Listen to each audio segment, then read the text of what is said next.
I guess just in general, I would love to just like give some general praise to it and why I love it so much. I think anyone that is a storyteller will know what I'm talking about, but there's a phenomenon that you often experience where it's like, there's all these other stories out there that you really like, but you're always closest to your own stories. You know, it's like, because they're coming from your soul. They're like, you know, they're personal. It's been exceedingly rare that I've experienced another story that I felt that closeness to, that I only feel with my own fiction. There's been 3 examples where I've had that happen. And this show is one of them, where I just feel so connected with it. And like to the point where I really didn't even want to analyze it, because when I'm watching it, I just want to experience it. I just want to enjoy it. That part of my brain just doesn't even want to turn on. It only really did like in the last hour of me watching it today. So yeah, I for me personally, I also just like, I really connect with Vi, as a fellow dyed shaved girl, masculine lesbian with slight anger problems, you know, but also she's a big sister, which I also am too. I know there's a lot of things in the story that are just so like, just really resonate with. And yeah, well, why don't you say a few things first, Doug, before I like start getting into it? Well, I'm actually probably closer in line with where Brianna's at. I watched it about 1.5 years ago and was blown away by it. I was just sucked into it. I binged it on accident. I just couldn't stop watching it. I was enamored with the animation and the characters, and I just sucked it all in. And then when we had discussed a long time ago, we threw it out there to discuss Arcane. A while ago, because it was about 6 months ago that I rewatched it, and that time I watched it and it with a little bit more appreciation of it, and really because I asked myself, I was like, what's the plot of Arcane? And I was like, oh geez, I was like, I don't know if I remember all. It was so complex.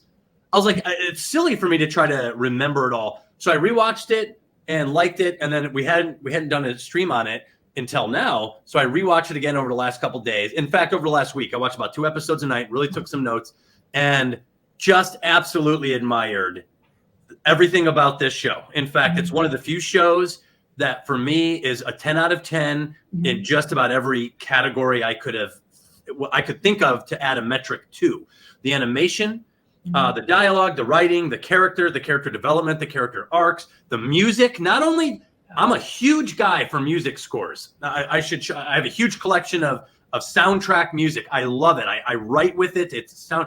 This has a beautiful score, but it also has a great soundtrack with various artists, which normally I could take that. I throw it to the side. I don't usually care about the various, except for Arcane. I love, and the way the songs are used in the show actually help tell a story. Like those songs are chosen very specifically. So anyway, I've seen it 3 times over the last, I think, over a 2-year period, and I love it. And I saw Sable Phoenix say that he saw it 6 times and he's still picking up things. Yeah, I bet you can watch it 12 times and come nowhere close to mining down into this thing to find themes and stories and comparisons and contrasts. I feel like you could just pick. It's like a flashlight. You could just wave it at anything in the room, and that is a 3-hour discussion, like anywhere you want in Arcane. It's that well packed.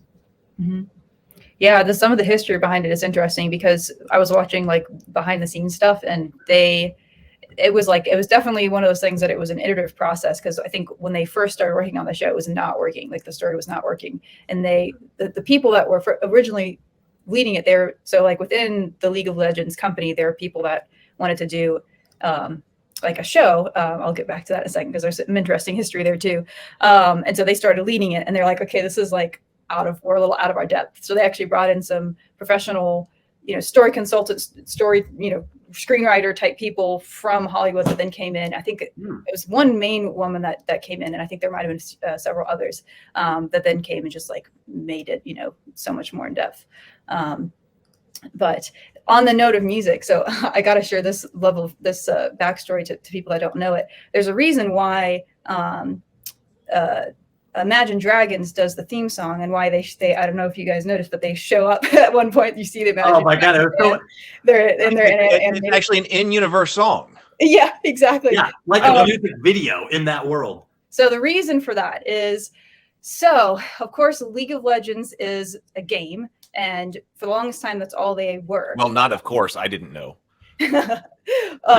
And it's like one of those types of games where you're like, how do you call that? I forget what you call that. It's a third person where you're like up above and the little characters, you play as the characters. You can play as little Jinx going around throwing her bombs or whatever. And you're like, it's like one of those kinds of fantasy games. And this happened back when I was in college. And I remember when this happened, League of Legends released for the first time a animated music video. And so they have these like yearly, I think they're yearly championships where people, people play the game and they like throughout the world and they have these massive championships and you can win them and they're super big. And it was called Warriors and it was done by Imagine Dragons. And it was so cool. And because I was in college and so I was friends with a lot of game people, like video game people in college. And so that's how I saw this because I knew people that were in that kind of world, that type of geekdom. And I remember being obsessed with this when it came out. It was just so cool. I highly recommend looking at the animation now is a little outdated, but it was like, it just pumps you up. Like it's great Imagine Dragons video, but also the animation had a storytelling in it. And that was the thing that was really cool. And they were partnering with this, animation studio out in France, I think, I forget what their name is. They're really kind of a small indie company at the time. And people really loved it. They really reacted to it. So the League of Legends company was like, all right, let's do another one. And so they continued to do this over the years where they would do these little music videos. Some of them were just going in on a character. So kind of like showing that character story. There's a Jinx one, and that actually isn't also an in-universe song in the show. Get Jinxed, I think is what it's called. But you see her listening to it. Jinx is at one point she's listening to that actual song. Oh yeah, yeah. And but they do it. It's a part that if you know it, you get the reference. If you don't, you can't tell that it's about her. And they were so good. Like I genuinely, as a filmmaker, am really inspired. Have found direct inspiration from some of these videos because they're like they're just really good, like storytelling, really cool. Like film language that's being used. I always like feel very moved by them. And people kept saying, "You need to make a show." Their fans were like, "You need to take this to the next level. You need to make a show out of this." And so finally, after a long time, like they started to do it, and it took a long time for them to finally do it. And then they created Arcane, which of course went far beyond any of the kind of storytelling that they had done before. And so of course, what started it all was Imagine Dragons. So of course, Imagine Dragons had to be the theme song and had to be in it. So that is some of the backstory. Well, a real quiet aside that I think is interesting about Imagine Dragons is it's a mainstream song. This is not some obscure song they dug up and put in here, or it wasn't just written for, like, this is a well-known song. And my kids love that song and did. And so I remember are you sure it wasn't written for this show? But no, I'm not sure. I think it is. Someone in the chat will know. I'll be right back. I'm logging out and logging back in. Okay. Right. I'm assuming Brianna. I because it was so mainstream, I assumed it had been written prior and then. Yeah, but Imagine Dragons has written 2 songs for them before. Okay. So yeah, I'm not gonna argue it because I certainly don't know myself, but I assumed it. My main point was that it was a well-known song in the mainstream, like very mainstream.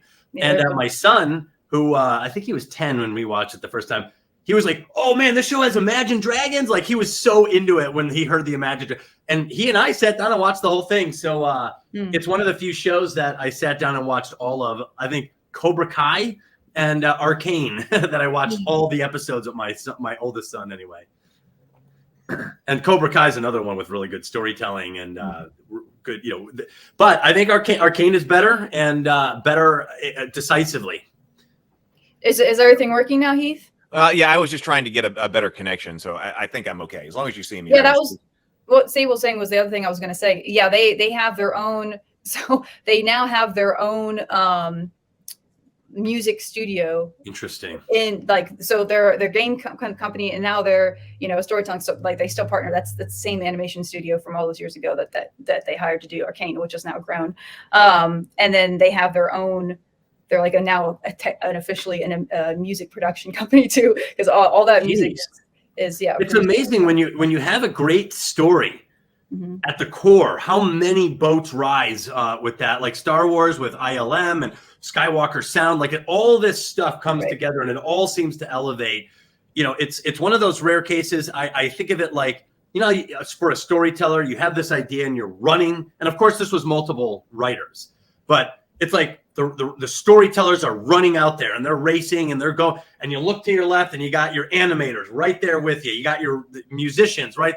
Everybody crossed that bridge there, and they all did so at such a high level. And it's just a beautiful thing when it all comes together. It's also one of the few shows that I've never met or heard anybody say they didn't like this show.